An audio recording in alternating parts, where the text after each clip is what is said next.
Brittney Griner is, in fact, a man. One of the videos that give us cause to say that is this video. It is from her Instagram stories from years and years ago. And when it comes to Instagram, they use a combination of like AI detection and plus manual surveyors to make sure that no explicit content ends up on the platform. Brittney Griner found herself at the heart of another storm, something she seems to attract more often than not. What started as a routine play turned into an unexpected clash with Caitlin Clark, and nobody saw it coming.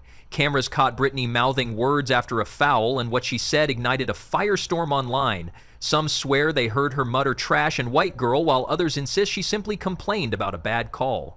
Despite the debate over the exact words, her expression told the story. Raw frustration, flaring in a split second and immortalized on live television. So clearly whatever AI detection system was used when Brittney posted this and it stayed up for 106 weeks was not like, oh, this is a female chest, we have to take this down. Oftentimes, if breast cancer runs in a family, women will preemptively get like double mastectomies. And there are some great surgeons out there, don't get me wrong, but I don't see any scars on Brittney's chest that would be indicative of a double mastectomy or top surgery for gender transition. In the aftermath, people expected her to clear the air, to jump onto social media and explain herself. I said bad call, not that other stuff she might have said. Instead, there was nothing. Complete silence. That quiet only fueled speculation. If she truly had uttered something offensive, why wouldn't she defend herself? Every moment she remains mute, the rumor mill spins faster. Her silence felt like an admission, and fans of Caitlin Clark poured into comment sections demanding answers, calling for the league to step in. You said you didn't remember what you said during that viral moment after you fouled out against the Indiana Fever. A lot of people believe what you said was effing white girl or effing white girls. Is it possible that's what you said? No, would never say that. Like, there's no place for that in our league. Wouldn't say that. So even though you can't remember, you know that that was not what you said? I know it wasn't that because I wouldn't use that type of language. Riley Gaines, a familiar voice in basketball circles, publicly claimed that Brittney had called Caitlin trash and effing white girl. The clip Gaines shared seemed clear enough to many. Brittney's lips moved in a way that matched the slur. Yet even Gaines's post couldn't shake the lingering doubt among some viewers. Lip-reading experts weighed in, arguing over syllables and mouth shapes, but the truth remained elusive. All anyone could agree on was that Brittney's outburst, whatever the words, was caught on camera, Clark's credit, and it he looked apologizes bad. about this. Then Brittney Griner is playing a game, and this is what Brittney Griner calls. I was not going to comment on any of this stuff until this took place. Watch what she says. The entire internet has reacted to this. Here's Brittney Griner. They're playing against the Indiana Fever, and look what she's saying. Go ahead, Rob. For the ticky-tack fouls that we were talking about earlier today. That pretty much sounds like trash effing white girl. Yeah. I mean, let's just be honest. So the whole market reacts to this with Brittney Griner, right? And then the other quote, Rob, then I'm going to wrap this up and then I'm going to go to Adam. Put the quote of Brittney Griner, what she said about the NBA. This is so funny how all this stuff works out, right? She says, this is from Brittney.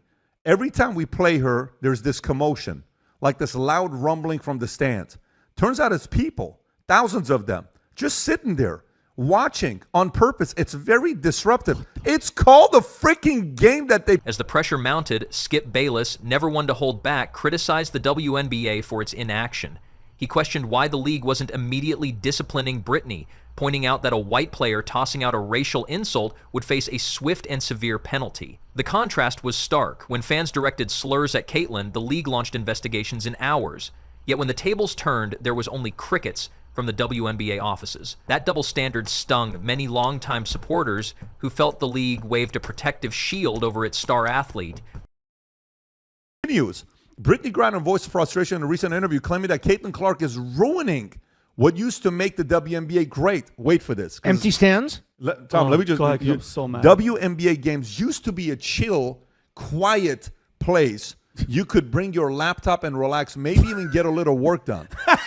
But now it's like there's a large gathering of people watching us from the stands. Some of them are yelling crazy shit about what they're seeing, putting unfair pressure on us to score like we're there for their entertainment. And that's pretty gross. Well, Are you I act like this. Okay. Rob, can you verify that this is what she said on the mom and pop WNBA model.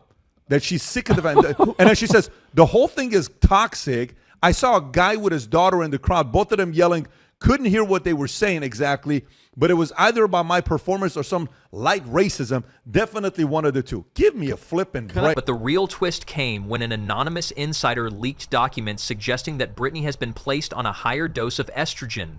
Medical reports, supposedly from the WNBA's own health staff, indicated she was receiving prescription estradiol to suppress testosterone. The timing fueled conspiracy theories. Was she taking hormones to shore up her eligibility under league rules? Or was this a secret medical regimen to help her recover from undisclosed health issues? Either way, the leak cast a fresh shadow over her reputation.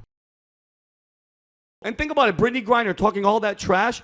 We traded the merchant of death for your ass, and you're out there talking shit and saying racist shit on the freaking sideline, and it's disgusting. Okay, that's why nobody watches it, and it'll No, lose they're money. watching it. No. The point is, Vinny, if Caitlin Clark goes and is playing, they're watching it. Guess what was just announced yesterday? What? Caitlin Clark's She's injured. She'll be out for 2 weeks. Good. Let's see what happens to viewership. Good. Let's see what happens to viewership. But do you think, and I know Adam's going to go, but do you think Caitlin Clark on her own is going to save this thing?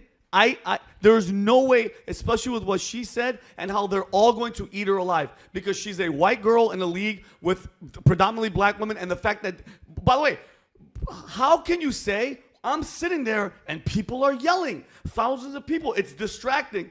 You're playing basketball in an arena.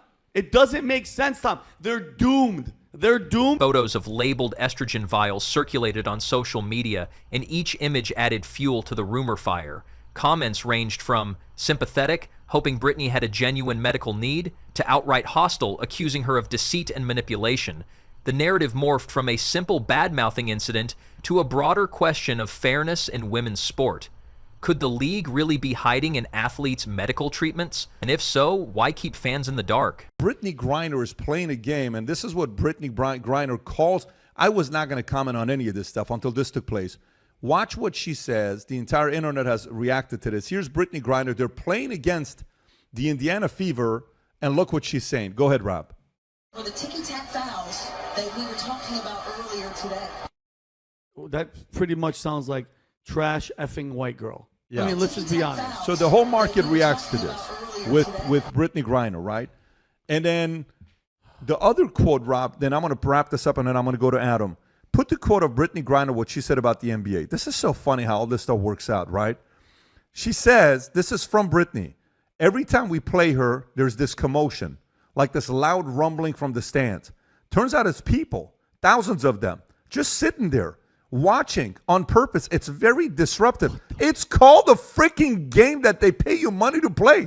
Don't play the game. Observers pointed out that the United States once swapped a notorious arms dealer just to bring Brittney back from detention in Russia. Back then, her return was celebrated as a triumph of diplomacy and sportsmanship. Today, critics ask whether she would have received the same hero's welcome if her skin color or background were different. Some suggested that her status as a black, openly gay woman in the league made her a protected figure, one too valuable for corporate sponsors to jeopardize with a scandal. So Brittney Griner cusses Caitlin Clark, uses profanity, is jealous to play, attacks Caitlin Clark. And let me explain what's happening. You are seeing a lot of very, very racist women, right? These are racist women who were told that they were God's gift to women's basketball, that they are black, and because of that, they are better than white people at sports. That's the one area that they can succeed over white people in sports, right? And this is their league, right?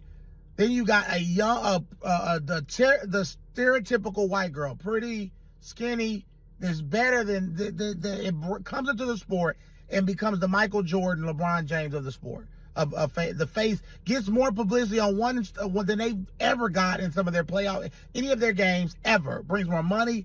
They are extremely jealous and won't say it. They want to make it like it's typical basketball. But no, they have made it very clear. Angel Reese, the Brittney Griners, that nobody cared about their league before she came, and that hurts them. The ticky-tack fouls that we were talking about earlier today. For the ticky-tack fouls that we were talking about earlier today.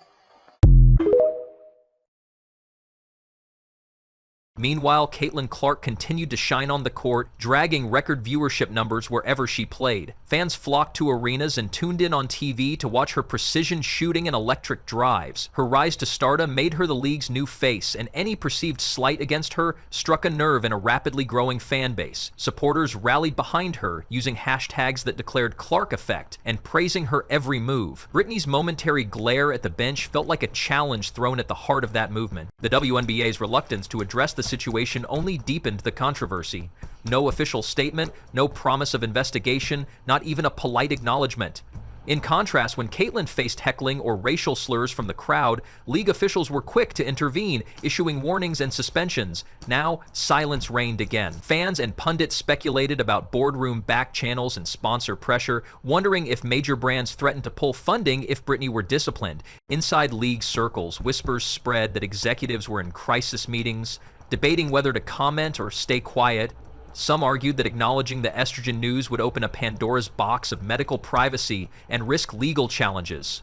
Others felt the league had to maintain its commitment to transparency and equality, but any decision seemed to come with heavy costs, and as the clock ticked, the headlines grew more sensational. For her part, Brittney remained off social media, and when reporters reached her locker after the game, she offered nothing but a curt nod. Caitlin, asked about the incident, said she preferred to focus on basketball rather than off-court drama. Her calm response only highlighted the difference in their approaches, Caitlin ever the ambassador for the sport, and Brittney the reluctant lightning rod for controversy. Amid the chaos, fans dug through every archive they could find, past interviews, old press conferences, even training camp footage. Some claimed to spot subtle hints of a hormonal transition, citing changes in her voice or physique over time. Others dismissed those observations as wishful thinking or biased interpretation.